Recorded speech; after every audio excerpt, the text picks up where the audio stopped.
Hello Ritu అనుకున్నారా? నేనే.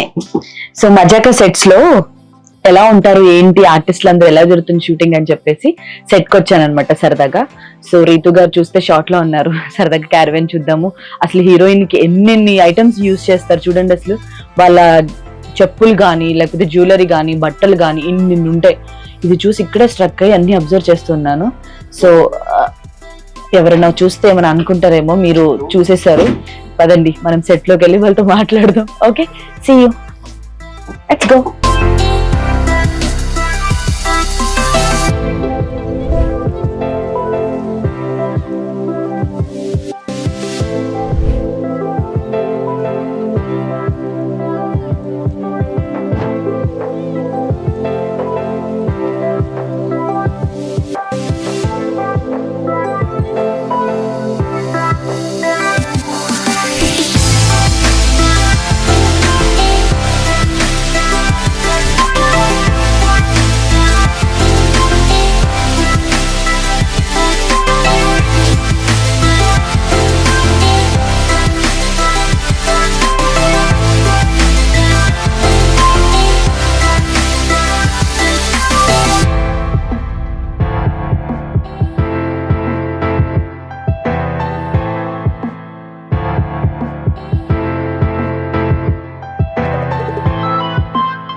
నేను ఒకే ఒక రోజు వర్క్ చేసా ఈ సినిమాలో, బట్ ఇదంతా నా ఫ్యామిలీ లాగా అయిపోయింది. ఎక్కువ ఓన్ చేసేసుకుంటున్నాను.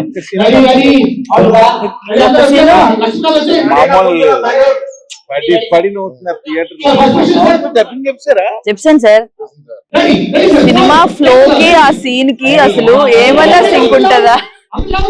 అలాంటి సీన్ నాకు తెలిసి ఏ సినిమాలో చేసుండ్రు.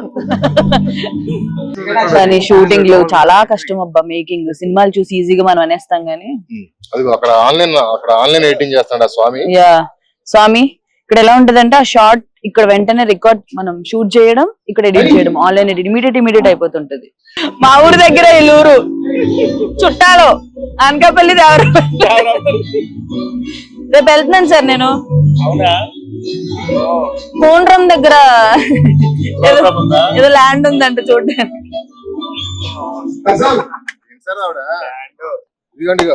ఇలా కారు వెళ్తుంటారు కదా, మనం ఎప్పుడో మంచి తెలిసి పోసుకుందాం అనిపిస్తుంది. ఆవిడ వెళ్తే మంచి చూసి కొందాం అనిపిస్తుంటారు. లేదండి, బేసిక్ గా ల్యాండ్ల మీద ఇన్వెస్ట్ చేయడం మంచిది.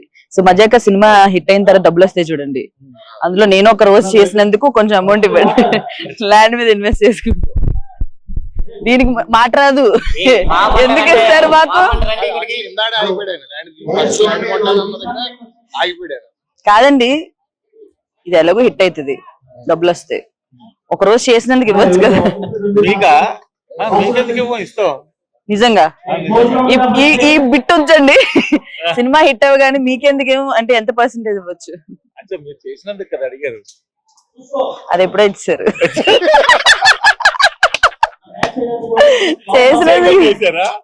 లేదు, చేసాక ఇచ్చారులేండి. ముందెందుకు ఇస్తారు నాకు? నేనేమన్నా సూపర్ స్టార్ నా? స్టూడియోలో కూర్చుంది సార్, పేమెంట్ ఇంకా పడలేదండి. వేసామమ్మా డిపాజిట్ అవ్వలేదంటే ఇలా ఫోన్ పట్టు కూర్చుంది. క్రెడిట్ అనగానే రెడీ. మర్చిపోయా, డబ్బింగ్ అమౌంట్ ఇవ్వలేదండి. డబ్బింగ్ కి కార్ లో వచ్చింది, కార్ కి నుంచి ఇవ్వలేదు. కానీ డబ్బింగ్ చెప్పినప్పుడు కూడా ఎంజాయ్ చేసేది తెలుసా నేను సీన్ ని. మామూలుగా షూట్ లో మనం అందరూ ఉంటారు కదా, ఫుల్ నవ్వుకుంటాం. నేను ఒక్కదాన్ని చెప్తూ అండ్ వీళ్ళిద్దరు కాంబినేషన్ మీకు తెలిసే ఉంటది. మామూలుగానే సినిమాలో ఫన్ ఉంటది, బట్ ఈ సినిమానే ఫన్ మొత్తం. సో ఇంకెలా ఉంటుందో. సీట్లు వేస్తాయండి, చూసారా? సీట్లు వేస్తాయి, డైలాగ్ చెప్పడానికి కూడా లేగట్లేదు సార్. ఇంత పెద్ద మూమెంట్ కానీ ఈయన చేసిన మూమెంట్స్ ని మనం ఒక మాస్టర్ వాడుకోవాలి. ఎందుకంటే ఇటు కాలు ఊపడం అనేది, ఇలా అనేది, ఇది ఒక స్టెప్. నిజంగా ఇవన్నీ ఈజీగా రావు, ఓన్లీ త్రినాథ్ గారికి మాత్రమే వస్తాయి. మీ స్పీచ్లు అలా ఇస్తారు, ఎలా ప్రిపేర్ అవుతారా? ముందే ప్రిపేర్ అవ్వచ్చు కదా.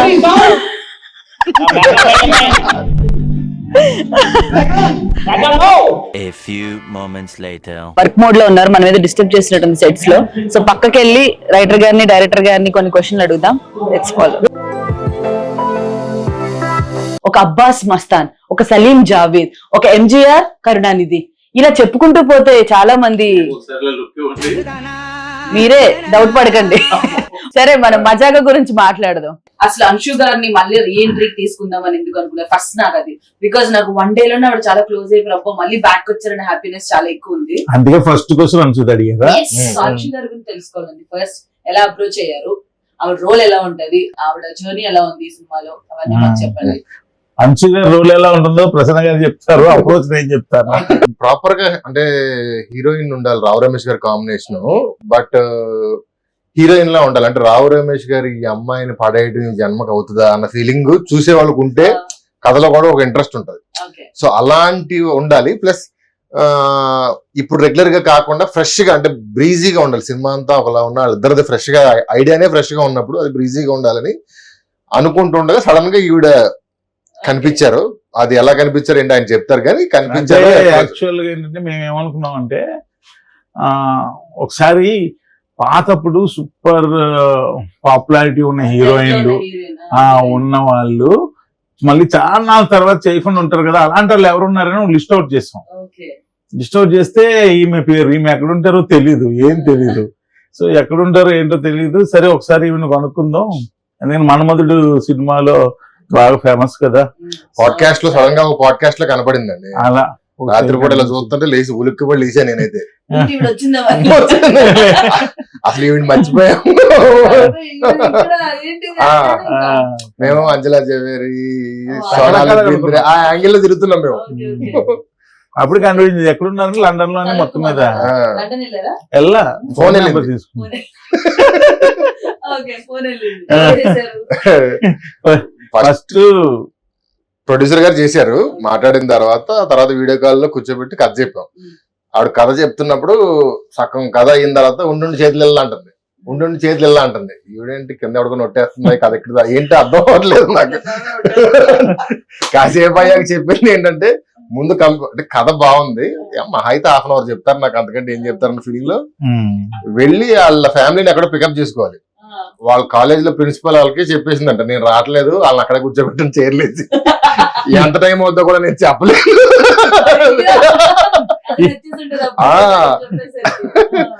ఉండు ఇల్లు అంటుంది, కింద సలిమంటుందా ఒట్టేస్తుందా అర్థం అవ్వలేదు నాకు.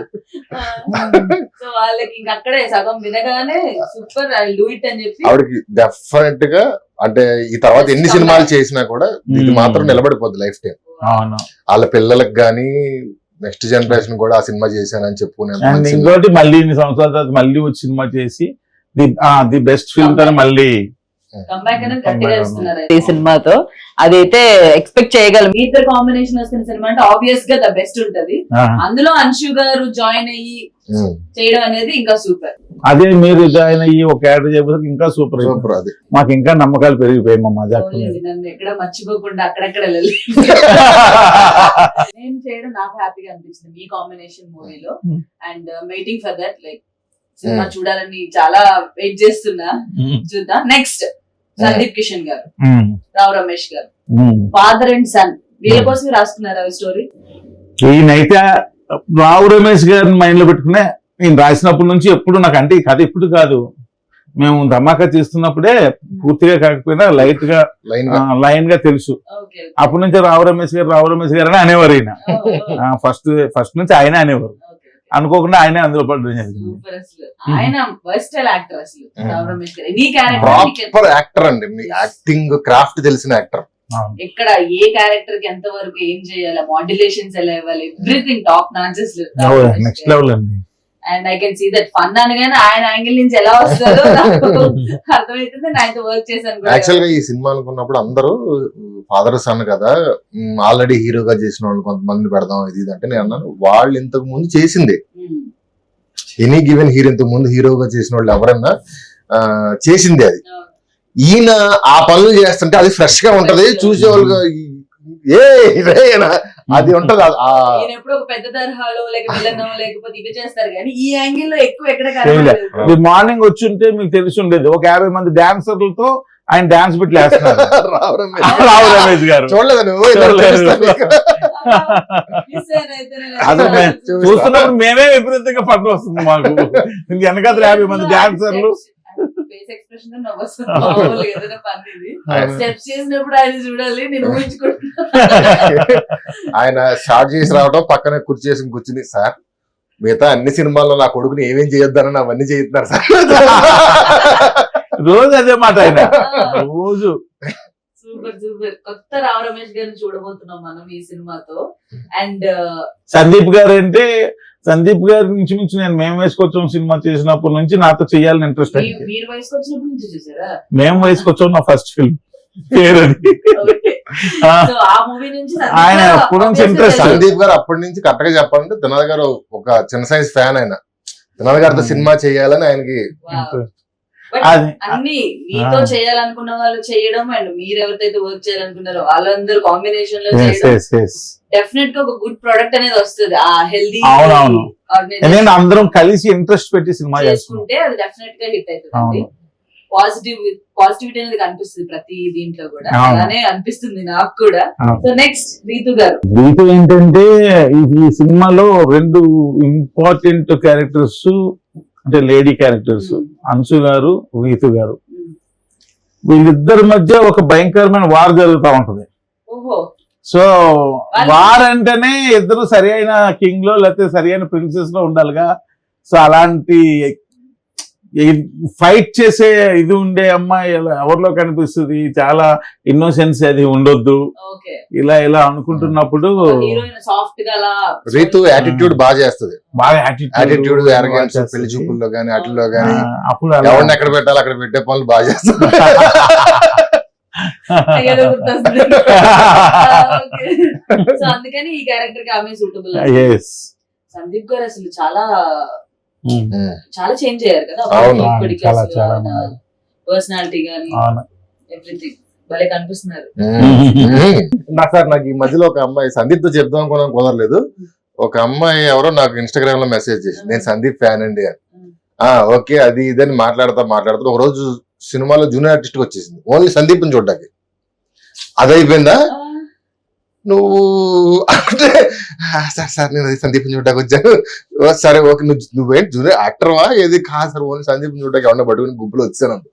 అది అయిపోయిందా ఓ రోజు మెసేజ్ పెట్టింది నాకు చాలా బాధగా ఉంది సార్ ఏదో అయ్యింది ఇంట్లో కష్టం అది నాకెందుకు చెప్తున్నానే లోపు ఆవిడ చెప్పాలని షేర్ చేసుకుంటుంది. ఏంటంటే ఆవిడకి ఎప్పుడు బాధగా ఉన్నా సందీప్ వాళ్ళ ఇంటి దగ్గరికి వెళ్ళి ఆ సందులో కాసేపు కూర్చుని ఏడవాలనుకున్నప్పుడు వెయిట్ చేసి ఇంటికి వెళ్ళిపోతుంట. అంత పెద్ద ఫ్యాన్ అయితే సందీప్ గారిని కల్పించారు మీరు. నిజంగా నాకు నిజంగా బాగా అనిపించింది. ఎందుకంటే ఇలాంటి ఇంటర్వ్యూలు ఎందుకు చెప్పారంటే బాగా అనిపించింది నాకు ఏదన్నా బాధ ఉన్నా హ్యాపీనెస్ ఉన్నా ఆయనేనండి. ఆయన నెంబర్ లేదు ఆయనతో ఒకసారి ఎప్పుడో ఫోటో దిగింది అంతే అంట అక్కడ. బట్ ఏదున్నా బాధ ఉన్నా ఏదొచ్చినా ఇంటికి వెళ్ళి ఇంటి బయట కూర్చుంటదండి. ఆయన మాట్లాడే విధానం కూడా అసలు ఎంత వెల్కమింగ్ గా ఉంటదంటే మన ఈవెంట్ కి వచ్చారా each and every person greet చేస్తారు వెళ్ళి ఆర్టిస్ట్ ని అండ్ ఆడియన్స్ ని అందరినీ దగ్గరికి వెళ్ళి అందరికి షేక్ హ్యాండ్ ఇచ్చి అందరినీ పలకరించి సచ్ వెల్కమింగ్ పర్సన్ అసలు నాకు భలే అనిపించారు. ఎన్ని డేస్ అయింది సార్ షూట్ మొత్తం? ఇప్పటికి కరెక్ట్ గా ఈరోజు 60th డే. 60 రోజులు 60 రోజులు ఆల్మోస్ట్ అయిపోయింది కదా. ఆల్మోస్ట్ అయిపోయింది. ఒక సాంగ్ పేరెంట్స్ అంటే ఫాస్ట్ తీసారండి. ఫాస్ట్ గా తీయమన్నారండి. సో 60 రోజులు అంటే వెరీ ఫాస్ట్ అసలు. ఆయన ఎప్పుడంతే మా సినిమాలు నేను లోకల్ 60 days 62 days హలో గురు 56 days ధమాకా 70 days ధమాకా 70 అది కూడా యాక్షన్ ఉంది కాబట్టి యాక్షన్ ఫైట్ లో. సో ఇంకా మజాకా నుంచి పాటలు ఫైట్లు. Actually Leon James extraordinary music ఇచ్చాడు. సాంగ్స్ అన్ని కూడా చాలా మంచి. సాంగ్ వింటున్నావు కదా. ఇంకో సాంగ్ కూడా ఏదో రిలీజ్ చేశారు ఒకటి ఆల్రెడీ బ్యాచులర్ స్టెప్ కూడా బాగుంది. సూపర్ సాంగ్స్ ఇంకా దేనికి తగ్గకుండా అసలు 60 days లో మీరు సినిమా కంప్లీట్ చేయడం అనేది నాకు షాకింగ్ ఉంది. బేసిక్ ఫైనల్ గా మన సినిమాకి హెడ్ మీ అందరికి హెడ్ ప్రొడ్యూసర్ గారి గురించి మాట్లాడుతున్నాం.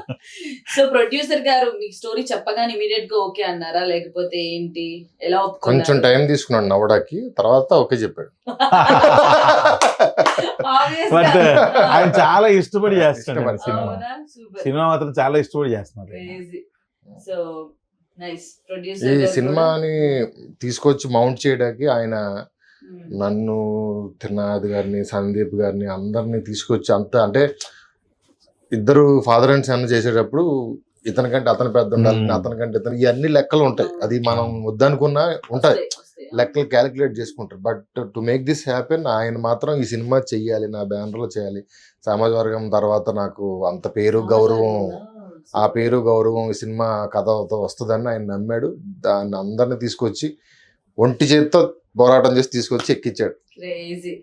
నేనైతే ఈగర్లీ వెయిటింగ్, ఆడియన్స్ కూడా టీజర్ కూడా అదిరిపోయితే సినిమాకి ఏమేం ఫన్ కావాలి, ఎక్కడెక్కడ ఏం క్రియేట్ చేయాలనే దాంట్లో బాగా వర్క్ చేసి సూపర్ క్రియేట్ చేసుకున్నారు. అవును. థ్యాంక్ గాడ్ ఆడియన్స్ మరొక ఎంటర్టైనింగ్ హిట్ అనేది వచ్చేస్తుంది. సో సినిమా అయితే థియేటర్స్ లోనే చూడండి. February 26th కి శివరాత్రి స్పెషల్ గా వచ్చేస్తుంది. ఫుల్ ఆన్ ఎంటర్టైన్మెంట్ తప్పకుండా చూడండి, ఓన్లీ ఆన్ థియేటర్స్.